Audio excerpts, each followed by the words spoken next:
हम अक्सर ब्रह्मांड के बनने और मिटने की बात करते हैं।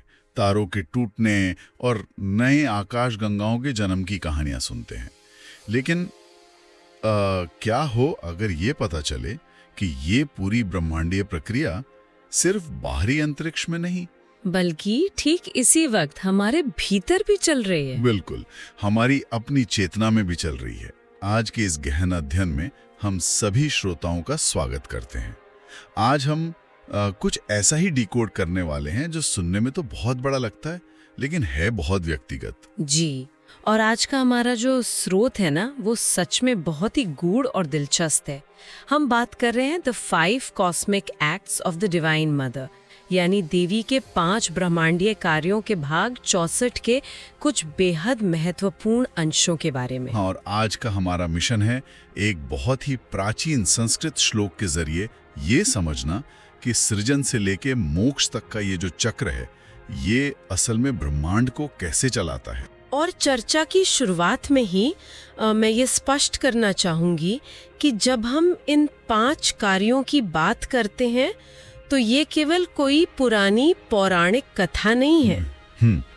मतलब अगर हम इस स्रोत की गहराई में उतरें तो ये जीवन के रोजमर्रा के उतार चढ़ाव को समझने का एक बहुत ही सटीक मनोवैज्ञानिक और दार्शनिक ढांचा है। सही बात है, और यही चीज इस पूरे विषय को इतना प्रासंगिक बनाती है। तो चलिए सीधे उस अद्भुत श्लोक पर आते हैं जिस पर हमारी ये पूरी चर्चा आधारित है। मैं इसे पढ़ता हूं। बिल्कुल। श्लोक कुछ इस प्रकार है। संहारिणी रुद्र रूपा तिरोधान करीश्वरी सदा शिवानुग्रहदा पंचकृत्य परायणा 64। क्या बात है। चलिए इसकी परतें खोलते हैं। इस श्लोक की पहली पंक्ति कहती है संहारिणी रुद्र रूपा। अब आमतौर पर जब संहार या रुद्र रूप की बात आती है तो मन में एकदम तबाही, विनाश या किसी भयंकर अंत की छवि बनती है। हाँ, वो तो है। इंसानी फितरत है कि हम किसी भी चीज के खत्म होने से डरते हैं। तो श्रोत में वर्णित देवी के इस रुद्र रूप को हम किस तरह समझें? मतलब क्या ये वाकई इतना डरावना है? देखिए, ये डरना बहुत ही स्वाभाविक है, क्योंकि हमारा जो मानवीय अहंकार है ना, वो हमेशा स्थायित्व चाहता है। हम चाहते हैं कि चीजें बस वैसी ही रहें जैसी वे हैं। हमेशा। लेकिन स्रोत हमें इस संहार शब्द को एक बिल्कुल नए चश्मे से देखने के लिए प्रेरित करता है। अगर गहराई से समझे तो यहाँ संहार का अर्थ केवल अंधाधुंध विनाश नहीं है। वास्तव में बिना अंत के कोई नई शुरुआत हो ही नहीं सकती। ये तो है। ब्रह्मांड में कुछ भी स्थायी नहीं है। जो पुराना हो चुका है, जो अब काम का नहीं है, उसका हटना बहुत जरूरी है ताकि नए के लिए जगह बन सके। अगर इसे आज के संदर्भ में देखें तो ये विनाश से ज्यादा एक तरह का कॉस्मिक डिक्लेटरिंग लगता है। हाँ, एग्जैक्टली। मतलब जैसे हम अपने फोन या लैपटॉप को रिफ्रेश करते हैं, उसकी कैश मेमोरी क्लियर करते हैं ताकि वो हैंग ना हो। अगर पुरानी फाइल्स डिलीट नहीं होंगी तो नए अपडेट्स के लिए जगह ही कहां से आएगी? ये बहुत ही सटीक उदाहरण है। और यहाँ जो सबसे रोचक बात है वो ये है कि स्रोत भी कुछ ऐसा ही नजरिया पेश करता है। टेक्स्ट में सूर्यास्त का एक बहुत ही बेहतरीन उदाहरण दिया गया है। अच्छा। उसमें बताया गया है कि जैसे सूर्य अस्त होता है, जो कि दिन का संहार है, वो इसलिए अस्त होता है ताकि एक नया दिन उदित हो सके। अगर रात का अंधकार ना हो तो अगली सुबह के प्रकाश का कोई महत्व ही नहीं होगा। बिल्कुल सही। ठीक वैसे ही संहार भी नई सृष्टि का मार्ग प्रशस्त करता है। ये एक तरह की तैयारी है। लेकिन अगर हम इसे एक इंसान के आंतरिक जीवन पर लागू करें तो ये संहार कैसे काम करता है? क्योंकि बाहर का सूर्यास्त तो समझ आता है, पर हमारे भीतर क्या अस्त हो रहा है? यह इस पूरे विषय का सबसे गहरा हिस्सा है। जब हम आंतरिक संहार की बात करते हैं तो देवी जब रुद्र रूप धारण करती हैं तो वे बाहर की दुनिया की इमारतों को गिराने नहीं आती, बल्कि वे हमारे भीतर के उस अज्ञान, हमारे कठोर अहंकार और हमारी उन पुरानी आदतों का नाश करती हैं जो हमें आगे बढ़ने से रोक रही हैं। ये पूरी तरह से एक पुनर्नवीकरण या रिन्यूअल की प्रक्रिया है। मतलब एक तरह की सफाई। हाँ, जब तक भीतर का वो पुराना और सड़ा गला ढांचा नहीं टूटेगा, तब तक एक बेहतर इंसान का जन्म कैसे होगा? कभी कभी ये टूटना दर्दनाक जरूर होता है, लेकिन ये आवश्यक है।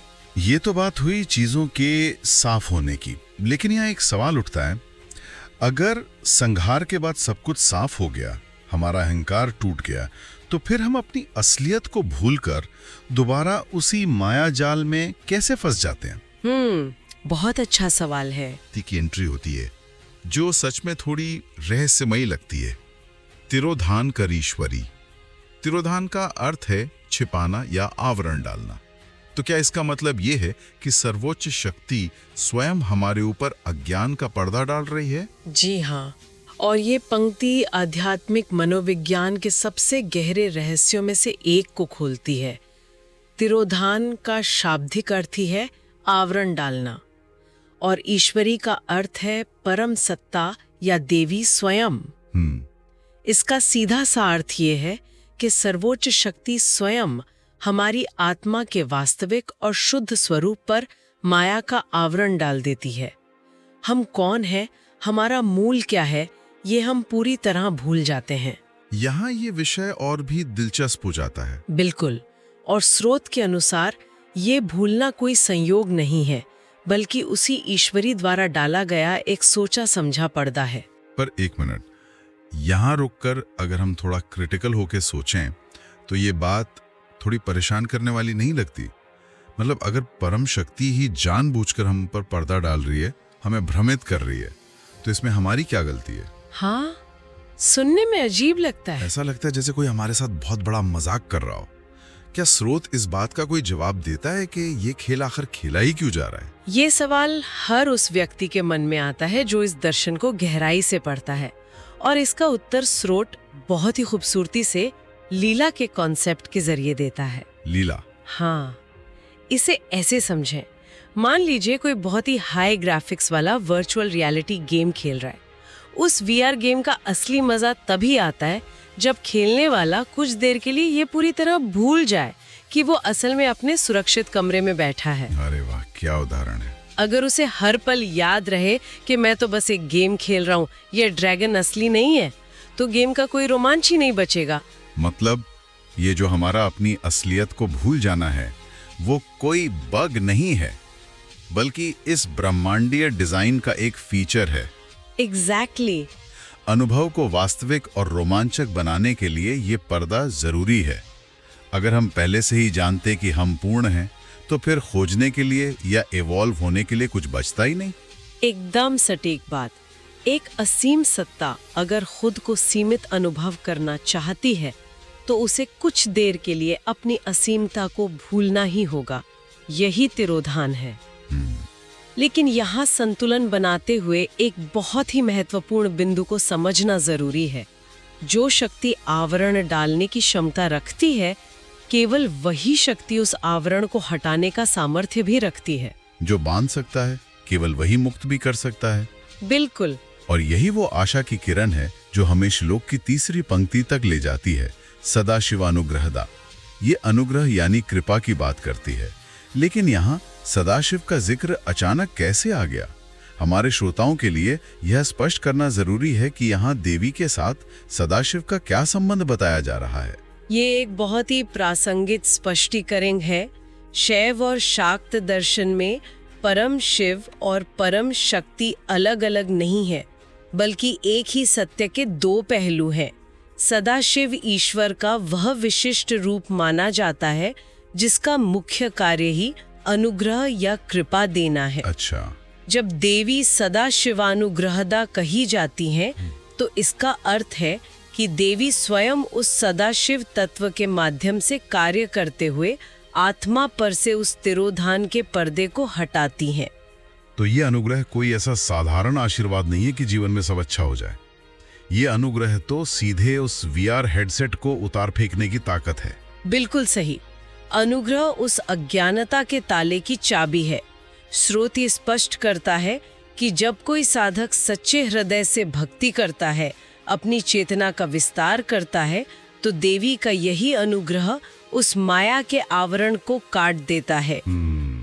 ये अनुग्रह हमारे भीतर के गहरे अंधकार को दूर करके सीधे आत्मज्ञान और मोक्ष के द्वार खोलता है। तिरोधान और अनुग्रह वास्तव में एक ही चक्र के दो हिस्से हैं। पर्दा डाला ही इसलिए गया था ताकि सही समय आने पर अनुग्रह के माध्यम से उसे हटाया जा सके। क्या जबरदस्त डिजाइन है।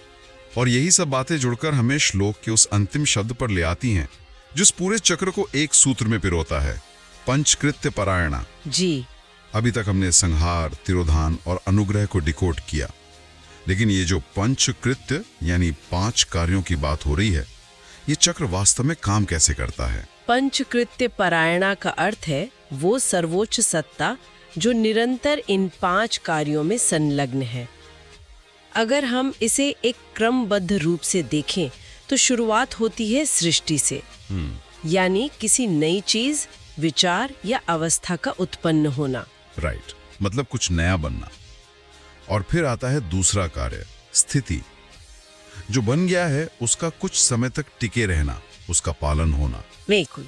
और जब उस चीज का उद्देश्य या समय पूरा हो जाता है, तब आता है तीसरा कार्य जिसकी हमने सबसे पहले चर्चा की थी, संहार, यानी उसका विलय होना, जगह खाली करना। और जगह खाली होने के बाद आता है चौथा कार्य, तिरोधान, यानी उस सत्य पर माया का पर्दा पड़ जाना, ये भूल जाना कि हम इस चक्र के पार हैं। और अंततः 5वां कार्य है अनुग्रह, उस पर्दे का हटना, सत्य का पुनः प्रकाशित होना और चक्र से मुक्ति का मार्ग मिलना। ये सोचना ही दिमाग को झकझोर देता है कि हमारे चारों ओर और हमारे भीतर भी संपूर्ण ब्रह्मांड का ये अकल्पनीय संचालन निरंतर इन्हीं 5 कार्यों के माध्यम से हो रहा है। और ये सिर्फ सदियों या युगों में होने वाली कोई बड़ी घटना नहीं है। ये चक्र हमारे हर विचार, हमारी हर सांस में घटित हो रहा है। सांस में भी? बिल्कुल। अगर हम सिर्फ अपनी एक सांस को देखें, हम सांस अंदर लेते हैं, ये सृष्टि है। उसे कुछ पल भीतर रोकते हैं, ये स्थिति है। फिर सांस छोड़ देते हैं, ये संहार है। बहुत सुंदर। सांस छोड़ने के बाद जो एक ठहराव आता है, जहां शून्यता होती है, वो तिरोधान है। और फिर से सांस लेने की जो स्वाभाविक प्रेरणा भीतर से आती है, वो जीवन का अनुग्रह है। हर पल ये पंचकृत्य लीला चल रही है। तो इस सब का अर्थ क्या है? ये एक बड़ा सवाल है जो यहाँ पूछना बहुत लाजमी है, क्योंकि दर्शन और ब्रह्मांड की बातें सुनने में तो बहुत बौद्धिक लगती हैं, लेकिन एक आम इंसान के लिए जो अपनी रोजमर्रा की जिंदगी के संघर्षों से जूझ रहा है, ये ज्ञान कैसे काम आ सकता है? ये शायद आज के इस पूरे विश्लेषण का सबसे महत्वपूर्ण हिस्सा है।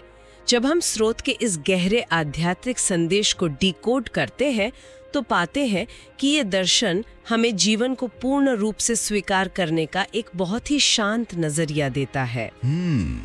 हम चाहते हैं कि अच्छे पल हमेशा स्थिति में रहें, लेकिन जब हमें ये समझ आ जाता है कि जीवन में जो कुछ भी हो रहा है, चाहे वो सुख हो या दुख, उदय हो या अस्त, ये सब देवी की इसी पंचकृत्य लीला का हिस्सा है, तो हम परिस्थितियों से लड़ना बंद कर देते हैं। स्रोत का ये निष्कर्ष सच में दिल को छू लेने वाला है। जब हम इस चक्र को समझ लेते हैं, तो जीवन के उतार चढ़ाव हमें विचलित नहीं करते। बिल्कुल नहीं। हमें समझ आता है कि जब हमारी जिंदगी में कोई फेस खत्म हो रहा है, कोई पुराना रिश्ता टूट रहा है या विचार बदल रहे हैं, तो वो संहार कोई सजा नहीं है, वो भी कृपा ही है, क्योंकि वो किसी नई सृष्टि के लिए जमीन तैयार कर रहा है। सही कहा। जब हम उलझे हुए होते हैं, रास्ता नहीं सूझता, तो वो माया का आवरण भी हमें परेशान नहीं करता और हम जान जाते हैं कि अनुग्रह तो स्वयं देवी की मुस्कान है। अगर हम इसे व्यापक संदर्भ से जोड़कर देखें, तो ये स्रोत हमें यही सिखाता है कि हर अंत एक नई शुरुआत है। हमारा अज्ञान, हमारी परेशानियां किसी सिस्टम की खराबी नहीं है, ये सब एक बड़ी ब्रह्मांडीय योजना का हिस्सा है। ये समझ इंसान को एक गहरी मानसिक शांति दे सकती है। आज की इस चर्चा ने सचमुच जीवन को देखने का एक बहुत ही विस्तृत कैनवस हमारे सामने रखा है। अगर हम आज की चर्चा का सारांश दें तो हमने देखा कि कैसे हमने विनाश के भय से लेकर भ्रम के आवरण और अंततः मोक्ष की कृपा तक का सफर तय किया। जी।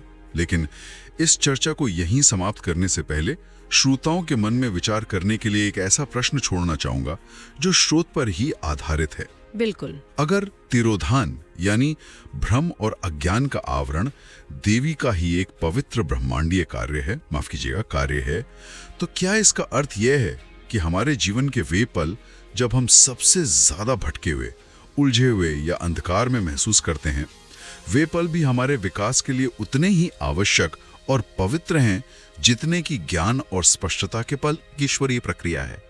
इस पर विचार जरूर कीजिएगा। शायद कभी-कभी पूरी तरह से रास्ता भूल जाना ही सही रास्ते को पहचानने की सबसे बड़ी तैयारी होती है। इसी गहरे विचार के साथ हम स्रोत में दिए गए सम्मानजनक शब्दों के साथ इस गहन अध्ययन को यहीं विराम देते हैं। जय मां ललिता। जय त्रिपुर सुंदरी। हमारे साथ इस सफर में जुड़ने के लिए बहुत बहुत धन्यवाद।